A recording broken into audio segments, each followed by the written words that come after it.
Hello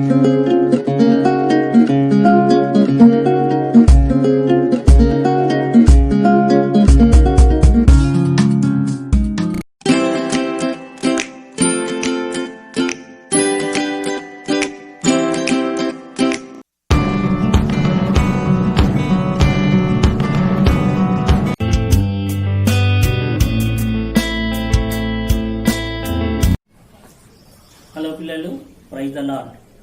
KBC ప్రోగ్రాంకి మిమ్మల్ని ప్రేమతో ఆహ్వానిస్తున్నాం. ఈ ప్రోగ్రాన్ని ఈ దిన ప్రార్థనతో మనం ప్రారంభించుకుందాం.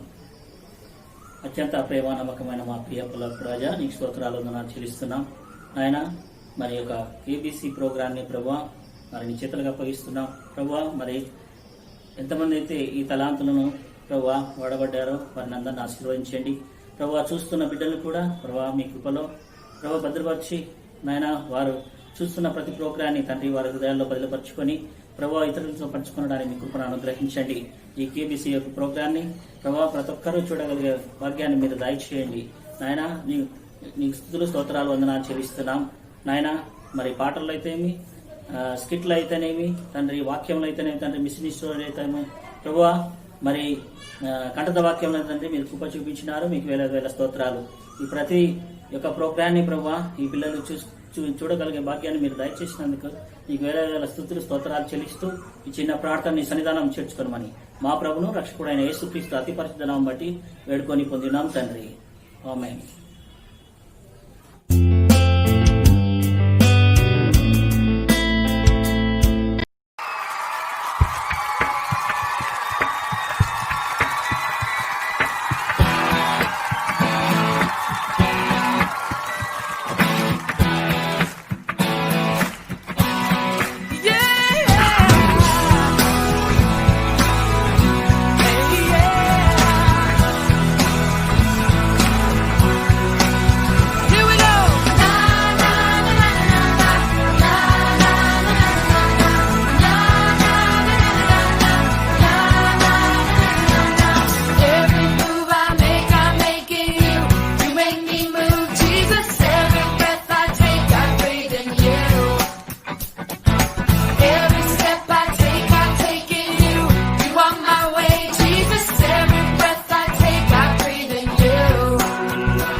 Hi everybody, welcome to KBC program for youth. ప్రియమైన సహోదరి సహోదరులారా, అందరూ బాగున్నారు కదా? ఈ యొక్క కేబీసీ ప్రోగ్రాం నుంచి మీరు ఎంతగానో బలపడుతున్నారని, ఆత్మీయ మేలు పొందుతున్నారని రూఢిగా నమ్ముచున్నాను. ప్రభునామంలో తిరిగి మిమ్మల్ని అందరినీ మరొకసారి కలుసుకుంటకు దేవుడు చూపిన కృపను బట్టి స్తుతులు చెల్లిస్తున్నాను. మరి ఈరోజు మన మధ్యలో ఉన్నటువంటి అంశము దేవునితో సంబంధం కలిగి ఉండుట. ప్రియమైన వారలారా, మరి కొత్త నిబంధన గ్రంథం నుండి లూకాసు వార్త 16వ అధ్యాయం 19వ వచనం నుంచి 31వ వచనాలు మనం ధ్యానించినట్లయితే మరి ఇక్కడ ప్రభు అయిన యేసుక్రీస్తు వారు ఒక ఉపమానం చెప్తున్నారు. ధనవంతుడు మరియు దరిద్రుడైన లాజరు యొక్క ఉపమానాన్ని మనం ఇక్కడ చూడగలుగుతాం. ధనవంతుడు ఆయన ఎంతగానో మంచిగా సంఘంలో పేరున్నటువంటి వ్యక్తి. లాజరు పేదవాడు, దరిద్రుడు. మరి ఇక్కడ మనం ఈ వచనాలు చూస్తే మరి ఆయన ధనవంతుడు, ఆయన ఎంతగానో చక్కని మంచి వస్త్రాలు కలిగింది, నార వస్త్రాలు కలిగింది, ఆయన సమృద్ధిగా కలిగినటువంటి వ్యక్తి. లాజరును చూస్తే లాజరు కురుపులతో గాయాలతో నిండినటువంటి వాడని తెలియజేస్తున్నారు. మరి ఇద్దరు ఒకనాడు చనిపోతారు. ఇద్దరు ఒకనాడు చనిపోయి పరమునకు తీసుకుని వెళ్ళబడినప్పుడు ఇద్దరు మరి ఒకరేమో నరకంలో ఉండడము, మరొకరు ప్రభు చెంతకు చేరడం చూస్తాం. మరి అక్కడ లాజరు అబ్రహాం రొమ్మున ఆనుకుని ఉండటం మనం లేఖనాల్లో గమనించగలుగుతాం. ధనవంతుడు మరి నరకానికి తీసుకుని వెళ్ళిపోవడం ఇక్కడ మనం ఈ లేఖనాల్లో చూస్తాం. ఈ పాఠ్యభాగంలో మరి ధనవంతుడు అంటారు కదా, నాకు 5 సహోదరులు ఉన్నారు, ప్రభువా నన్ను దయచేసి పంపించుము, నేను వెళ్ళి వారికి ఈ యొక్క సువార్తను ప్రకటించేదను, మళ్ళీ తెలుసుకోమని చెప్పేదను అని అంటాడు. మరి అబ్రహాము ఒకడు మరణించి అక్కడికి వెళ్ళి మరి దేవుని యొక్క వాక్యములు చెప్పినలా వాళ్ళు నమ్మెదరా? వారి మధ్య మరి మోషే మరియు ప్రవక్తలు ఇచ్చినటువంటి వాక్యములు అనేకములు ఉన్నాయి. దాని ద్వారా వారు మార్పు చెందుతారనే పాఠ్యభాగాన్ని ఇక్కడ మనం గమనించగలుగుతాం. ఇక్కడ మనం 3 విషయాలను తెలుసుకుందాం. ఈ యొక్క దేవునితో సంబంధం కలిగి ఉండడం అనే అంశంలో మనం 3 విషయాలు గమనిద్దాం.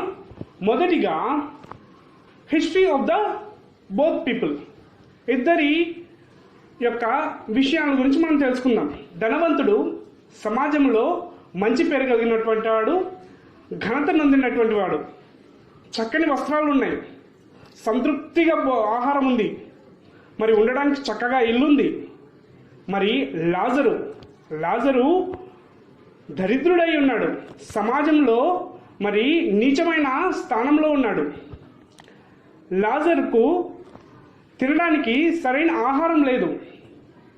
ధనవంతుని బళ్ళ కింద పడిన రొట్టె ముక్కలు ఏరుకొని తినే స్థితిలో ఉన్నాడు. అలాగే ఆయన ఒంటి నిండా కురుపులు, గాయాలున్నాయి, అవి కుక్కలు నాకుతున్నాయనేది మనం ఇక్కడ లేఖనాల్లో చూస్తున్నాం. ఇన్ని గాయాలున్నాను, ఇన్ని కష్టాలున్నాను. మరి లాజరు ఆయన ఎంతగానో మరి ఆశపడకుండా, నేను ధనవంతుని వలె ఉండాలని ఆశపడకుండా జీవిస్తున్నటువంటి వ్యక్తిగా మనం చూస్తాం. రెండో విషయం ఏంటంటే దేవునితో సంబంధం, దేవునితో వారి యొక్క జీవితంలో దేవుణ్ణి ఎలా అన్వయించుకున్నాడో చూద్దాం. మొదటిగా ధనవంతుడికి ఆత్మీయమైన ఆహారం లేదు, నీతి రక్షణ అనే వస్త్రం లేదు. సమృద్ధిగా ఆహారం ఉంది కానీ ఆయనకు ఆత్మీయమైన ఆహారం లేదు. లాజరుని గమనించినప్పుడు లాజరు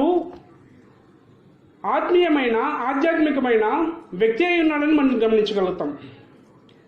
మరి ఆయన ఆత్మీయమైన ఆహారము సంతృప్తిగా కలిగిన వాడిగా మనం చూస్తాం. ఆయన వద్ద మరి ఈ యొక్క వస్త్రములు లేకపోయినను నీతి వస్త్రము, రక్షణ వస్త్రము ఉందని గమనించగలుగుతాం. రక్షణ ద్వారా ఆయనకున్నటువంటి బాధలు, ఆయనకున్నటువంటి కష్టాలు, ఆయనకున్నటువంటి శ్రమలు, ఏవైతే ఇబ్బందులు ఉన్నాయో, రోగం చేత బాధపడుతున్నాడో వాటి అన్నిటినీ తట్టుకొనుటకు దేవుడు నెమ్మదిని, సంతోషమును, సమాధానమును ఆయన యొక్క హృదయములో ఉంచాడనే విషయాన్ని చక్కగా గమనించవచ్చు. ఇక్కడ చూస్తే ఇద్దరు ఒక రోజున మరణించడం జరిగింది. వీరిలో ఒకరేమో లాజరు దరిద్రుడై సమాజంలో ఉన్నందుకు ఈడ్చబడినాడు, మరి చెంత కుప్పలలో ఊడ్చబడినాడు. ధనవంతుడు చక్కగా అనేకమైన సన్మానాలతో ఆయన యొక్క మరి చివరి క్షణాలు మరి ఆయన యొక్క అంత్యక్రియలు జరిగిండవచ్చు. ప్రియమైన వాళ్ళారా, ఒకరేమో దేవదూతల చేత పరమను కొనపోబడితే మరొకరేమో నరకానికి కొనుపోబడ్డారు. అక్కడ మరి లాజరు అబ్రహాము రొమ్మున నెమ్మదిగా సంతోషంగా ఎంతగానో ఆనందంగా ఉన్నాడు. ఇక్కడ ధనవంతుడు తన యొక్క ఆనందాన్ని కోల్పోయాడు, యాతనను అనుభవిస్తున్నాడు, కష్టాలను అనుభవిస్తున్నాడు. ప్రియమైన వాళ్ళారా, ఈ లోకంలో మనం కానీ ఎంతగానో అనేకమైన కంఫర్ట్స్ కావాలి, నేను అన్ని కంఫర్ట్స్ ఉండాలి, నేను అనేకమైన విషయాల్లో ఉండాలి, నేను ప్రతి ఒక్క విషయంలో ఆనందంగా ఉండాలి, తృప్తిగా ఉండాలి, ఈ లోక విషయాల్లో నాకు ఇలా ఉంటే బాగుంటుంది, ఈ కంఫర్ట్ ఉంటే బాగుంటుంది, మరియు నేను లగ్జీరియస్గా ఉంటే బాగుంటుందని ఆలోచిస్తుంటారు. ఇది కాదు ప్రియమైన వాళ్ళరా. దేవుడు నీకు ఏది తగినదో అది ఇస్తాడు.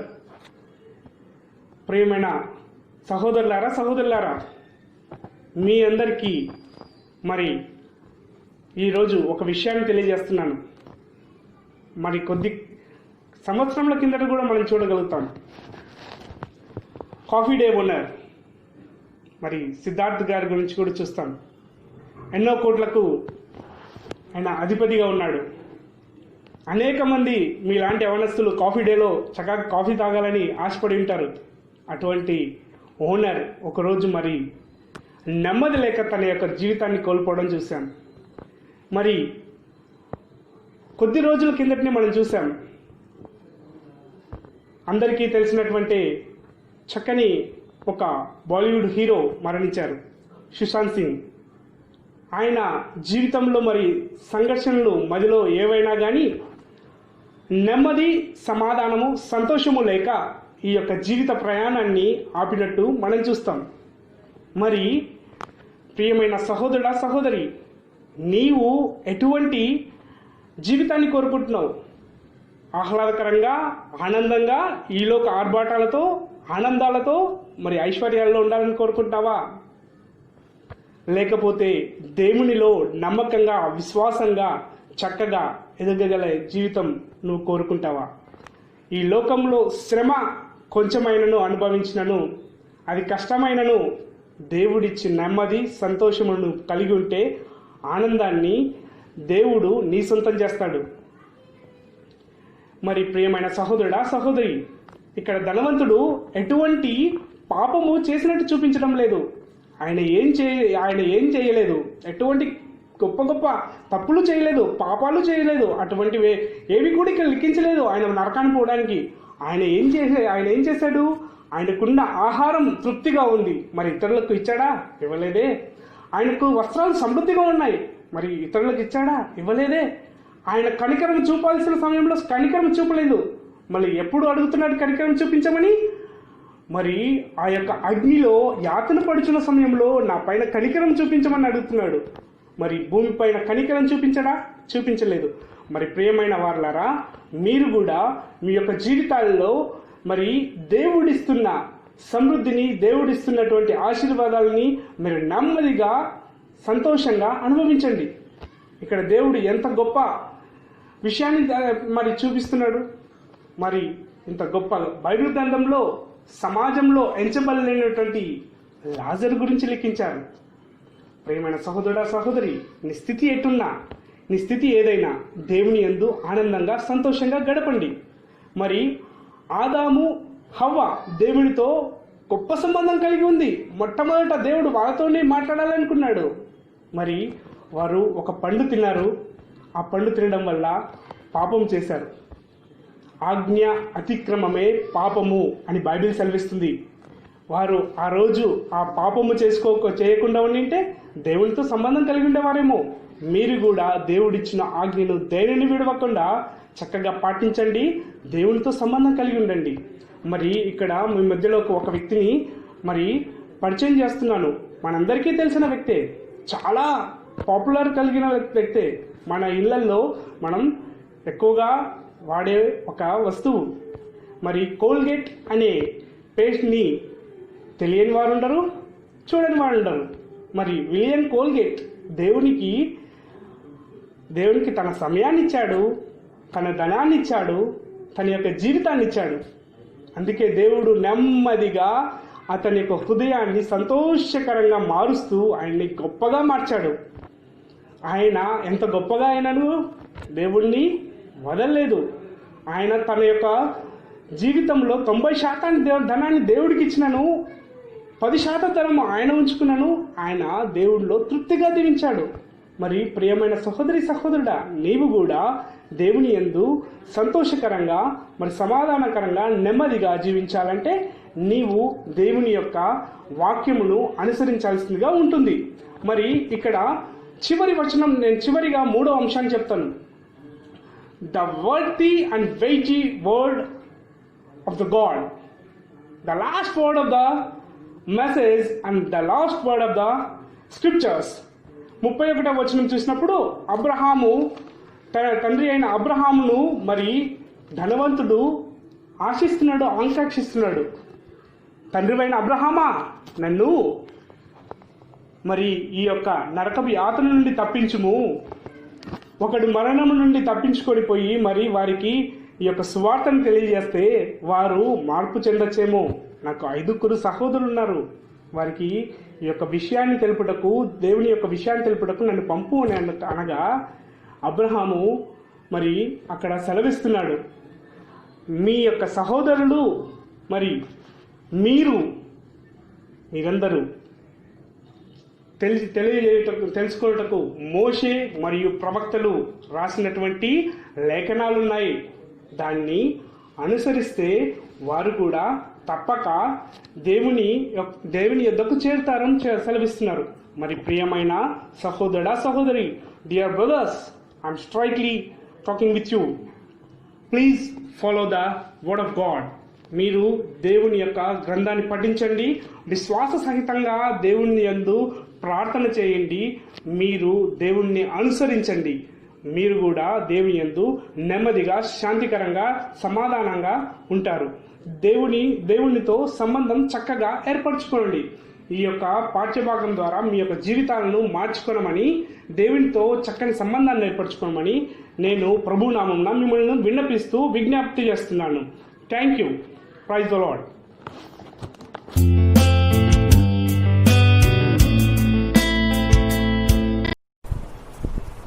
హలో పిల్లలు, ఈరోజు కంఠద వాక్యం నేర్చుకుందామా? మరి ఈ రోజు కంఠద వాక్యం వచ్చేసి యోహాను సువార్త 14వ అధ్యాయం 6వ వచనం. సరే పలుకుతారా ఒకసారి? మరి యోహాను సువార్త 14వ అధ్యాయము 6వ వచనము. యేసు నేనే మార్గమును సత్యమును జీవమును, నా ద్వారానే తప్ప ఎవడును తండ్రి యొద్దకు రాడు. యోహాను సువార్త 14వ అధ్యాయము 6వ వచనము. యేసు నేనే మార్గమును సత్యమును జీవమును, నా ద్వారానే తప్ప ఎవడును తండ్రి యొద్దకు రాడు. సరే మరి మీరు నేర్చుకున్నారో లేదో చూద్దాము. సరే ఫస్ట్ మార్గమును తుడిపేస్తాను, మీరు మొత్తం చెప్పాలి. సరేనా? రెడీ. యేసు నేనే మార్గమును సత్యమును జీవమును, నా ద్వారానే తప్ప ఎవడును తండ్రి యొద్దకు రాడు. Very good.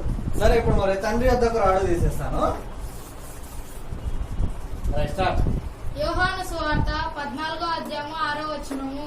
యేసు నేనే మార్గమును సత్యమును జీవమును, నా ద్వారానే తప్ప ఎవడును తండ్రి యొద్దకు రాడు. Very good. సరే మరి ఇప్పుడు జీవమును తీసేస్తా. Right, start.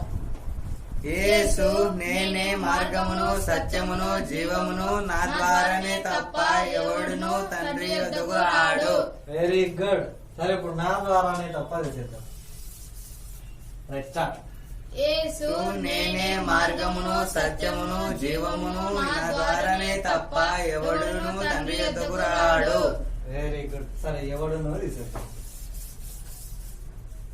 Right start. యేసు నేనే మార్గమును సత్యమును జీవమును నా ద్వారానే తప్ప ఎవడును తండ్రి యొద్దకు రాడు. Very good. సత్యమును తీసేద్దాం. Right start. యేసు నేనే మార్గమును సత్యమును జీవమును నా ద్వారానే తప్ప తండ్రి యొద్దకు ఎవడు రాడు. Very good. ఇప్పుడు యేసు నేనే కూడా తీసేద్దాం. రైట్. ఇప్పుడు చూద్దాం మరి. స్టార్ట్. యేసు నేనే మార్గమును సత్యమును జీవమును నా ద్వారానే తప్ప ఎవడును తండ్రి యొద్దకు రాడు. యోహాను సువార్త 14వ అధ్యాయము 6వ వచనము. రైట్. లాస్ట్ ఇంకోసారి చూసుకుందాము. ఇది కూడా తీసేస్తాను. దీంతో సహా చెప్పాలి. సరేనా? రైట్. యోహాను సువార్త 14వ అధ్యాయము 6వ వచనము. యేసు నేనే మార్గమును సత్యమును జీవమును నా ద్వారానే తప్ప ఎవడును తండ్రి యొద్దకు రాడు. Very good. సరే పిల్లలు, వచ్చేసింది కదా మరి కంఠత వాక్యము.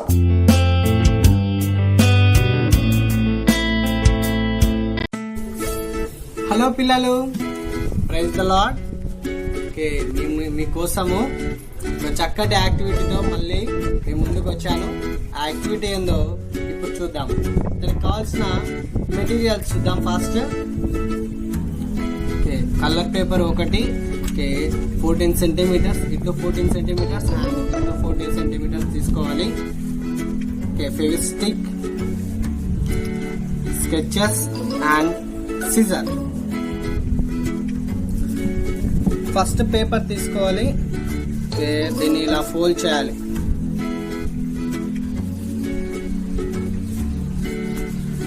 చూడండి ఎలా ఫోల్డ్ చేశాను నేను. ఇలా ఇలా ఫోల్డ్ చేయాలి. ఫోల్డ్ చేసి మళ్ళా ఇంకోసారి ఇలా ఫోల్డ్ చేసుకుందాం. ఇలా ఫోల్డ్ చేసుకొని చూసుకుందాం. ఓకే, ఇలా ఫోల్డ్ చేసిన దాన్ని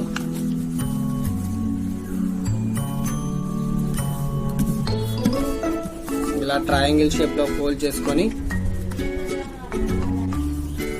ఇలా ట్రయాంగిల్ షేప్ లో ఇట్లా ఫోల్డ్ చేసుకొని తర్వాత దీన్ని అగైన్ ఇంకోసారి చూడండి, ఒకసారి బాగా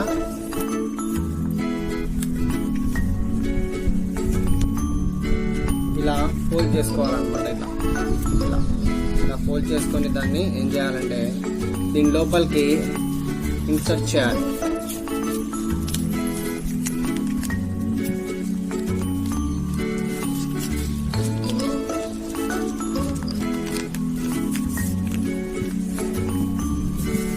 ఇన్సర్ట్ చేసిన తర్వాత దీన్ని రౌండ్ గా ఒక సర్కిల్ వచ్చేలా కట్ చేసుకుందాం.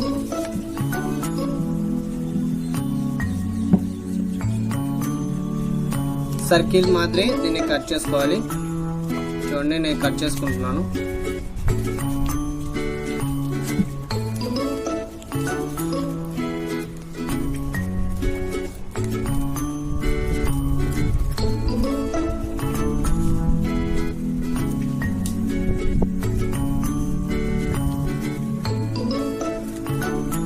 చూడండి పిల్లలు, ఇలా కట్ చేశాను, రౌండ్ కట్ చేశాను కదా.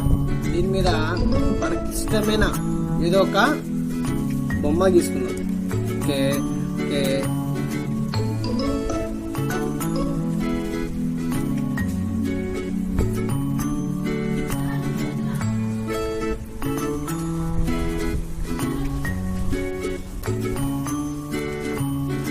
చూడండి, నేను ఎంత గీస్తున్నాను.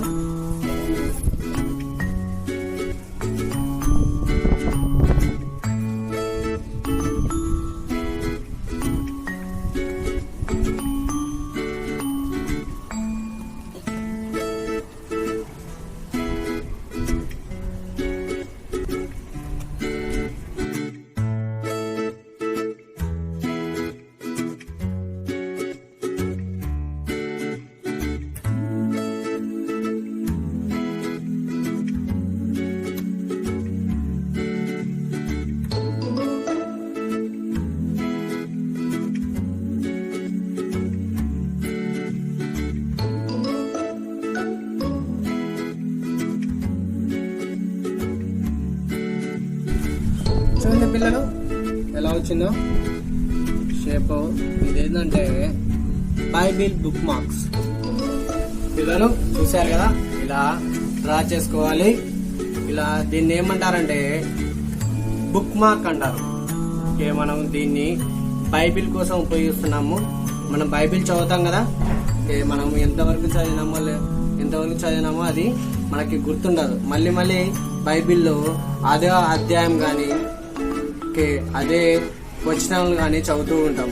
అలా చదవకుండా మనకి గుర్తుండాలంటే దీన్ని మనం తయారు చేసుకొని ఇలా బైబిల్ పెట్టేసుకున్నామంటే మనకు ఎంతవరకు చదివినామో తర్వాత ఎంతవరకు చదివినామో బాగా అర్థమవుతుంది. చూడండి, ఇలా పెట్టుకోవచ్చు.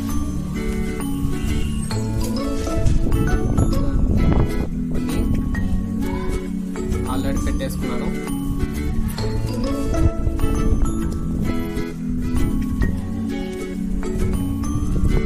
చూడండి ఎంత చక్కగా ఉన్నాయో ఇవన్నీ. చూసారా? మీకు కానీ ఈ యాక్టివిటీ నచ్చినట్లయితే మీరు కూడా ట్రై చేయండి. Thank you.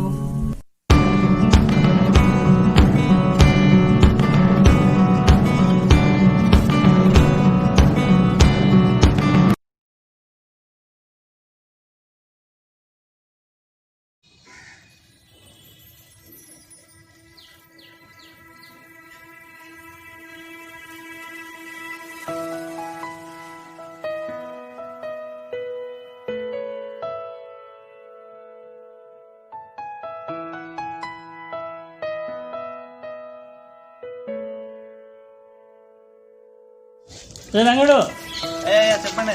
మన పెద్దోడు వస్తున్నాడంట, పోయి రిసీవ్ చేసుకోవని. ఎప్పుడయ్యా? పొద్దున 5 గంటల ఫ్లైట్ కి వస్తున్నాడు. 5 గంటలకు. సరే, భద్రంగా తీసుకురా. భద్రంగా తీసుకోవాలి. తిప్పొద్దు, నేరు మన ఇంటికి తీసుకురావాలా. సరే. ఏం రంగడు? సరే, మన కారు తీసుకోబో. తీసుకో. ఓకే, దండలే.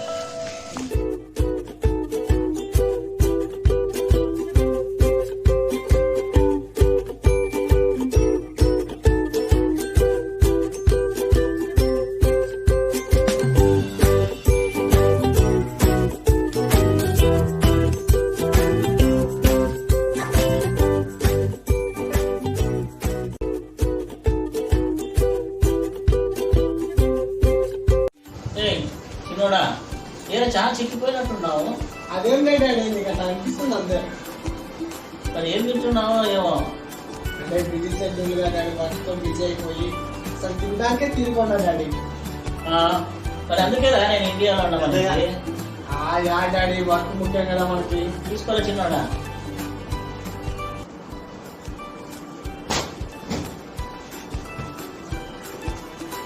సరే కానీ మళ్ళా పోతున్నావా అమెరికాకు? తప్పదు కదా డాడీ, పోవాల్సిందే. జాబ్ కోసం ఎందుకు పనులు చేయాల్సిందండి. అదే ఇక్కడ చేయొచ్చు కదా ఇండియాలో. లేదు డాడీ, ఇక్కడ సఫిషియెంట్ గా ఉండదు నాకు. అవును రంగడు. మరి రాత్రికి ఏమన్నా నాటుకోడి? నాటుకోడి అదే మనం పెంచినాం కదా, 2 పుంజులు. ఇది రాత్రికి చేసేసేది. ఏమంటావా? స్పెషల్ గా బాగా టేస్ట్ ఉండాలి. సరే, నేను ఆ పని మీద ఉంటాయి. చిన్నయ్య, నువ్వు అంత సేపు రెస్ట్ తీసుకో. రాత్రి కోడి రెడీ అయినాక నేను చెప్తా. Okay okay. ఒకసారి నేను అయితే ఆ పని మీద ఉంటుంది కదా. పని మీద పో. సరే చిన్నడు. డాడీ, మరి డిన్నర్ రెడీ అయ్యే వరకు నువ్వు మన ఫామ్ హౌస్ ఉంది కదా, రెస్ట్ తీసుకో. Okay daddy. సరే చిన్నయ్య, ముక్కలు ఎట్టున్నాయి చిన్నయ్య? Super awesome. అదే ఏం చెప్తున్నా? తిట్టడం లే రంగడు, చిన్నయ్య బాగా చేసినావని అంటున్నాడు. అవునా? థ్యాంక్ చిన్నయ్య. సరే గాని భోజనం అయిపోయింది. ఏం లేదు, మన చిన్నోనికి లేదా ఊరి నుంచి వచ్చినాడు కదా, మన ఆస్తులు ఎక్కడెక్కడ ఉన్నాయో అన్ని చూపించి తీసుకొని రా. రేపు అదే పని మీద ఉండు. చేయగడికి వచ్చినా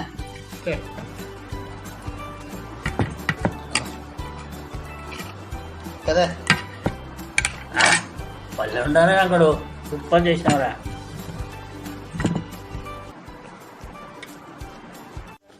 చిన్నయ్య, అసలు మీకు ఎంత ఆస్తి ఉందో తెలుసా? అవునా? అదో అక్కడ కనపడుతుంది చూడు, అదేనా? పెద్ద బంగ్లా. అవును అవును. మరి అక్కడ నుంచి ఆ లాస్ట్ వరకు, ఆ చివరి వరకు కనపడుతుంది. అవును, అంతా మనదే అయ్యా. అవునా? ఆ, ఏంది మాకు ఇంత ఉంది ఆస్తి? ఇంకేమనుకున్నావయ్యా? మళ్ళీ ఇటు పక్క ఈ టెంకాయల చెట్లు ఉన్నాయి చూడు, అదేనా? ఇక్కడ నుంచి ఆడి వరకు అంతా మనదే. వా, అసలు మొత్తం మన మాదేనా? ఊర్లో మనకున్నంత ఆస్తి ఎవరికి లేదంటే నమ్మండి. అవునా? అవును పెద్ద చిన్నయ్య. భలే ఉందే మొత్తము. మరి అంతా మీదే అయ్యా. అవునా? సరే సరే అయ్యా. చిన్నయ్య, నాకు కొంచెం పని ఉంది, నేను అట్లా పోయేస్తా. అంతవరకు ఈ బాధల మందిని చూసుకుంటా ఉండండి. సరే సరే. సరేనా? ఇదో కర్ర పట్టుకో, జాగ్రత్త. నేను 2 నిమిషాలు వచ్చేస్తా. సరే సరే.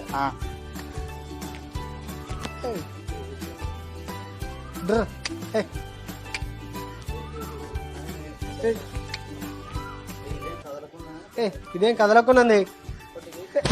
కదలు కదలు. ఓ వా, చనిపోయింది. ఎప్పుడు ఏం చేయాలా? రంగడు రంగడు ఇటు రారా రే.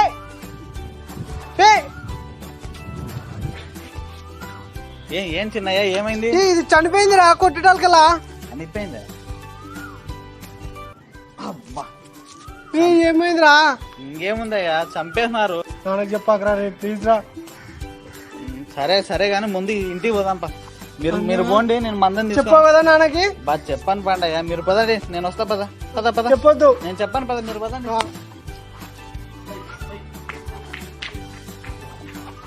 ఈ చిన్నోంతో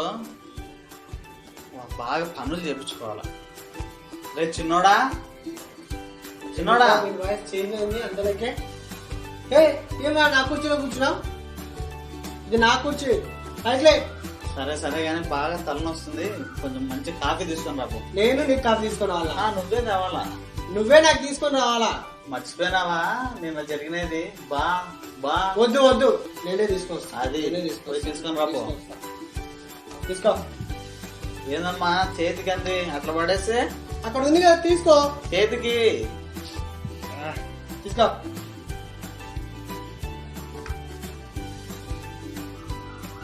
బా బాగా చేస్తున్నావు చిన్నవాడు.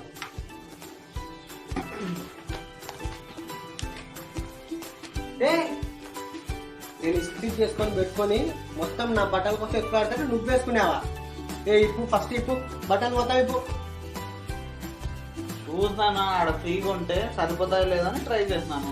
సరిపోతాయి ట్రై చేయడం ఏంది? ఇవి నా బట్టలు, నేను వేసుకోవాలని ఇస్త్రీ చేసుకున్నా. ఇప్పుడు అయితే నేను వేసుకోకూడదా? వేసుకోకూడదు. ఇప్పు ఫస్ట్ ఇప్పు. అప్పుడే మర్చిపోయినావా మొన్న జరిగినది? వద్దు నాయన, ఏం వేసుకో. ఏం కాదు. అది అట్లా దారి ఏం కాదు, ఏం కాదు, వేసుకో. అట్లా చిన్నవాడా ఏం లేదు కానీ కాళ్ళు నిన్నటి నుంచి బలం వస్తున్నాయి. ఇక్కడ నుంచి ఇది వరకు కొంచెం నొక్కి పెడతావా? నేను నువ్వే పట్టాలా? పట్టాను. మర్చిపోయినావా? మళ్ళీ గుర్తు చేయమంటావా? వద్దు, పడతా. ఇక్కడ ఉండే కదా, ఇక్కడ ఉండే ఎంత అక్కడ నుంచి ఆడు. అబ్బా ఎంత హాయింది యువతలా. పడతానా పడతానా. సరే కానీ చిన్నోడా, 2 లక్షలు అవసరం ఉంది నాకు అర్జెంటుగా. డబ్బులా? డబ్బులే నా దగ్గర లేదు, ₹1 కూడా లేదు. మళ్ళీ గుర్తు చేయమంటావా నన్ను? నాకు సాయంత్రానికంటే నా చేతిలో. నీ నోట్లో అంటే ఇంకొక మాట మాట్లాడాకు. నాన్న అడిగి నేనే తెచ్చిస్తా. ఓకే ఓకే సరే. డాడీ, చిన్నోడా, నేను మీకు ఒక విషయం చెప్పాలి డాడీ. మీకు చెప్పాలంటే నాకు చాలా భయం వస్తుంది డాడీ. ఎందుకా? ఎంత చెప్పాలో తెలియడం లేదు డాడీ.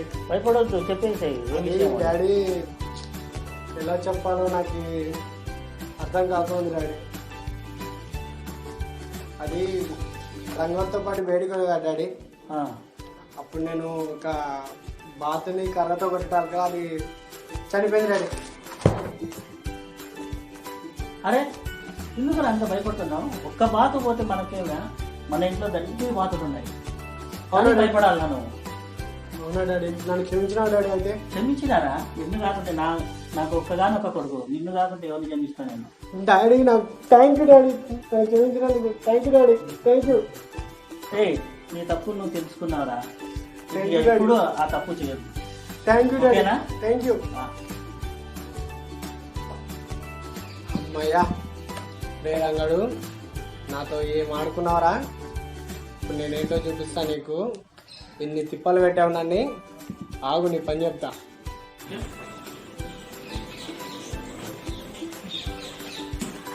బాగా ఆకలిస్తుంది. వీడు ఎక్కడ తెచ్చాడు? సరే పిలుద్దాం. రే చిన్నోడా, రే చిన్నోడా. ఏమి ఏం కావాలా?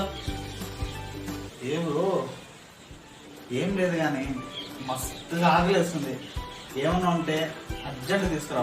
బిర్యానీ ఏదో ఒకటి. పోయి నువ్వే తెచ్చుకొని వెళ్ళిపో. మళ్ళా మర్చిపోయినాము మొన్న జరిగినది. ఏంది నేర్చుకోవడం? ఏమి రో, ఏమి అంతా ఏం మారిపోయింది? ఏంది, ఏమైంది? బా బా గుర్తుందా? ఏం బాగాలేదు. అంతా నాన్నకు చెప్పేసినాడు, జరిగిందంతా. నాన్న నన్ను క్షమించేసినాడు. ఇప్పుడు నువ్వు నన్ను ఏం చేయలేవు. అర్థం నాది, నాకే సొంతం. చిన్నయ్య చెప్పు.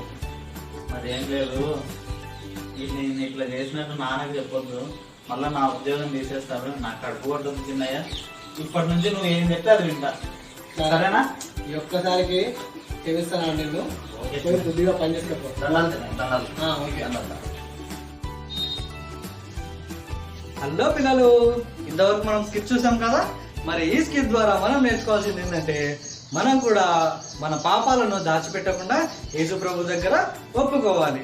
మరి బైబిల్లో చూసినట్టయితే సామెతలు 28:13 ప్రకారము అతిక్రమములను దాచిపెట్టువాడు వర్ధిల్లడు, వాటిని ఒప్పుకొని విడిచిపెట్టువాడు కనికరము పొందును. మరి పిల్లలు, మనం కూడా యేసు ప్రభు దగ్గర మన పాపాలను ఒప్పేసుకుందామా? మరి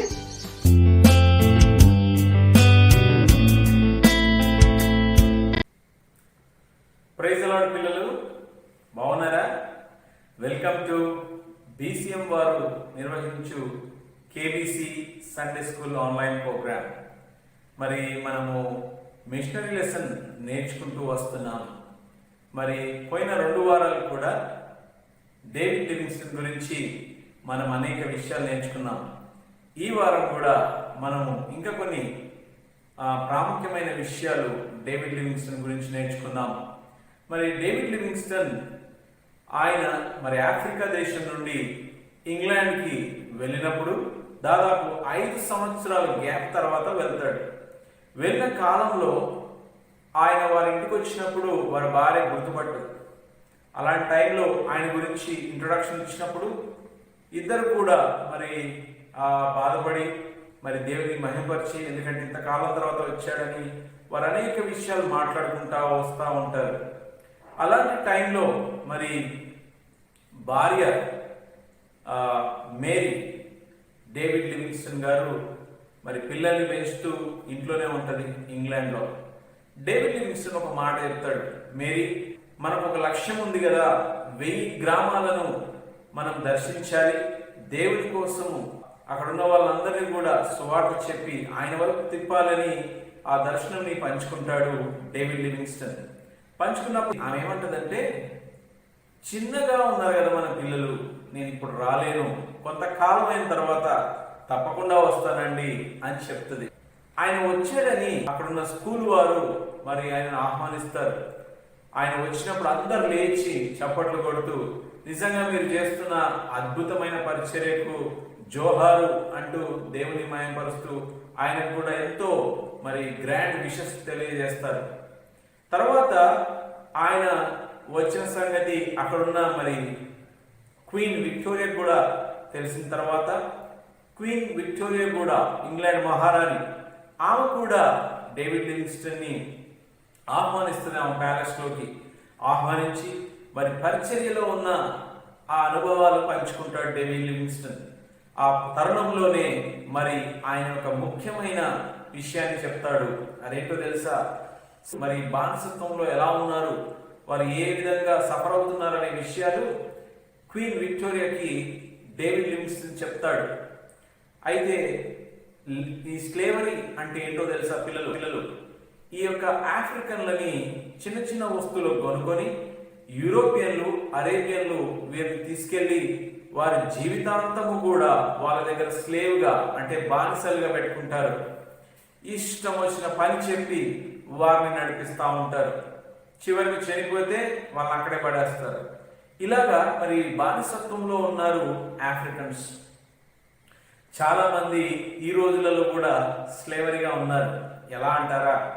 పాపం అనే బానిసత్వంలో జీవిస్తా ఉన్నారు. అందుకని యేసు ప్రభు వారు నా పాపం కోసమై ఈ లోకానికి వచ్చి ఈ బానిసత్వం నుండి విడుదల దయచేసి మనకు ఆయన యాజక సమూహముగా, ఆయన పిల్లలుగా మనకు అధికారం ఇచ్చాడు. డేవిడ్ లివింగ్స్టన్ ఒక తపన ఏంటో తెలుసా? ఈ స్లేవరీ నుండి ఆఫ్రికన్లను తప్పించి యేసు ప్రభు గురించి చెప్పి వాళ్ళని కూడా విశ్వాసులుగా మార్చాలనే గొప్ప ఉద్దేశం, సంకల్పంతో మరి క్వీన్ విక్టోరియాకి ఇవన్నీ విషయాలు చెప్తాడు. అప్పుడు క్వీన్ విక్టోరియా ఏమంటుంది తెలుసా? నువ్వు ఇంగ్లాండ్ నుండి ఆఫ్రికాకు వెళ్ళు. ఎలా వెళ్తావు అంటే ఒక రాయబారిగా, అంబాసిడర్ ఆఫ్ ఇంగ్లాండ్గా నువ్వు వెళ్ళాలి అని డేవిడ్ లివింగ్స్టన్ చెప్తాడు. అప్పుడు ఆయన మళ్ళీ ఆఫ్రికాకు బయలుదేరి వెళ్తాడు. వెళ్ళే ముందు మరొకసారి వాళ్ళ యొక్క లాస్ ఏంటి, వాళ్ళ లాంగ్వేజ్ ఏంటి, ఇవన్నీ కూడా మరొకసారి నెమరు వేసుకొని వెళ్ళి అక్కడున్న స్లేవ్ ట్రేడ్ గురించి అంతా తెలుసుకుంటాడు. అక్కడున్న వాళ్ళందరికీ కూడా పిలుపునిస్తాడు. ఈ స్లేవ్ ట్రేడ్ని మానేయండి అని చెప్పినప్పుడు ఎవరు ఆయన పట్టించుకోరు. ఇది ఇలా ఉండగా కొన్ని రోజుల తర్వాత, కొన్ని సంవత్సరాల తర్వాత మేరీ, డేవిడ్ లివింగ్స్టన్ గారి భార్య, తిరిగి ఆఫ్రికాకి రావడానికి సిద్ధమవుతారు. అప్పటి వరకు వాళ్ళు క్షేమ సమాచారాలు లెటర్ ద్వారా వెళ్ళేవి. లెటర్లు చాలా కాలం పట్టే పిల్లలు. ఒక దాదాపు వాళ్ళు మాట్లాడుకునే మాటలు, ఒక చిన్న లెటర్ ఇక్కడ నుండి అక్కడికి వెళ్ళాలన్నా, అంటే ఆఫ్రికా నుండి ఇంగ్లాండ్కి వెళ్ళాలన్నా, ఇంగ్లాండ్ నుండి ఆఫ్రికా రావాలన్నా చాలా టైం పట్టేది. కొన్ని నెలలు పట్టేవి. అది కూడా వస్తుందో రాదో అనే గ్యారంటీ లేదు, ఎందుకంటే ఆఫ్రికా అలాంటి ప్రాంతం. సో మరి చాలా కాలం తర్వాత మేరీ కూడా ఇతనికి మరి పరిచర్యలో పాలిభాగస్తురాలుగా ముందుకెళ్తా ఉంటది. అడవి ప్రాంతంలో సంచరిస్తున్నప్పుడు 1862లో పాపం ఆమెకి భయంకరమైన రోగం మలేరియాతో పాటు ఆమెకు చాలా జ్వరంతో ఆమె చనిపోతుంది. ఆయన చాలా బాధపడతాడు. ఏంటి ప్రభువా, నా భార్య ఈ విధంగా చనిపోయింది అని బాధపడి ఆమెను అక్కడే సమాధి చేస్తాడు. ఇది అలా ప్రయాణిస్తూ సంచరిస్తున్న సమయం అది. ఆ టైంలోనే మరి అనేక విషయాలను కూడా ఆయన కనుగొంటాడు. విక్టోరియా ఫాల్స్, తర్వాత నైల్ రివర్, తర్వాత మరి జాంబిజీ రివర్స్ని ఈయన అలా ప్రయాణం చేస్తూ ఇవన్నిటిని కూడా డిస్కవర్ చేస్తాడు. ఎవరు ఆ ప్రాంతాన్ని అంతగా మరి డిస్కవర్ చేయలేరు. ఈయన ఒక్కడే, ముఖ్యంగా యూరోపియన్లలో నంబర్ 1గా మొట్టమొదటి మరి ఎక్స్ప్లోరర్గా ఈయన ఉన్నాడు. అలా ఎక్స్ప్లోర్ చేసుకుంటూ ఆఫ్రికాని మొత్తం కూడా తిరిగి వచ్చిన ఏకైక వ్యక్తిగా ఉన్నాడు. దాదాపు 70% ప్రాంతాన్ని, లేకపోతే 70% అక్కడ ఉన్న జనాలకు దేవుని గురించి సువార్తను అందించే విషయంలో ఈయన ముందున్నాడు. అయితే పిల్లలు, మీరు ఇక్కడ ఆలోచించాల్సింది ఏంటంటే, ఈయనకి ఇలా వెళ్తా ఉన్న టైంలో ఆఫ్రికాలో భయంకరమైన ఒక పాము, ఆఫ్రికన్ ముంబా అనే పాము ఆయన కాలు కాటేస్తుంది. కాటేసినప్పుడు ఘోరమైన మరి అల్సర్గా, అది లేకపోతే ఒక కురుపుల్లాగా అయిపోయి అది సీమ్ కారుతూ ఉంటుంది. అది నడవనీయకుండా చేస్తుంది లెఫ్ట్ కాలుకి.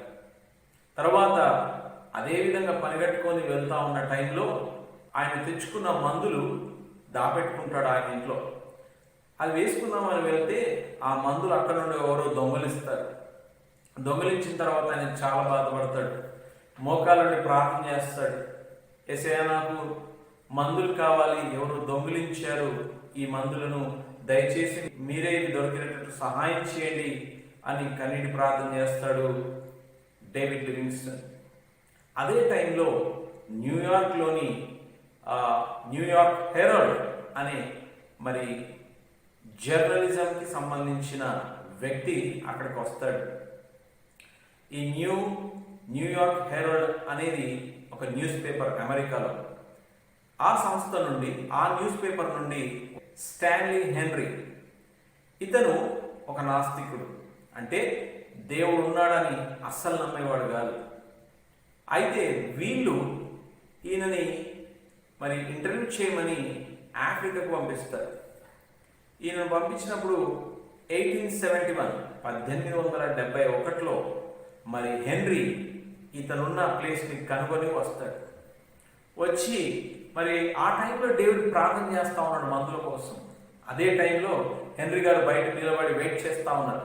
ప్రార్థన అయిపోయిన అనంతరం ఆయన బయటికి రాగానే హెన్రీ కనబడతాడు. హెన్రీ కనబడగానే హెన్రీ ఇంట్రొడక్షన్ ఇచ్చుకుంటాడు అనమాట.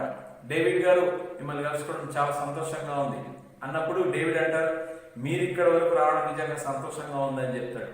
ఇదిగోండి మీకు ఈ మందులు ఇమ్మని మరి పలానా వ్యక్తి ఇచ్చాడు అని చెప్పినప్పుడు డేవిడ్ లివింగ్స్టన్ ఆ మందులు చూసి దేవుడికి కృతజ్ఞతాస్తుతులు చెల్లిస్తాడు. నిజంగా దేవుడు ఎవరెవరినో వాడుకుంటాడు. ముఖ్యంగా నాస్తికుడైన మరి ఈ యొక్క హెన్రీ స్టాన్లీని కూడా దేవుడు వాడుకున్నాడు. అయితే హెన్రీ స్టాన్లీ ఏమంటాడో తెలుసా, డేవిడ్ గారు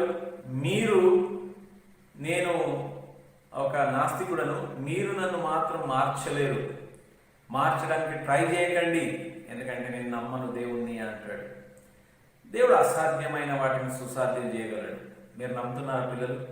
మీకు కూడా ఏదైనా లోపల అవును ఇది అసాధ్యం అనుకుంటున్నారేమో, ఏదైనా మీ విషయం కానీ, ఏదైనా పరిస్థితి కానీ, ఏదైనా పరీక్ష కానీ, ఏదైనా కావచ్చు. అసాధ్యం వాటిని అన్నింటినీ కూడా దేవుడి దగ్గర తీసుకొచ్చినప్పుడు దేవుడు సుసాధ్యంగా మారుస్తాడు. డేవిడ్ లివింగ్స్టన్ తిరిగి ఏం జవాబు చెప్పలేదు కానీ హెన్రీ గారికి ఆయన పరిచర్యలో ఇతన్ని కూడా తీసుకొని వెళ్తాడు.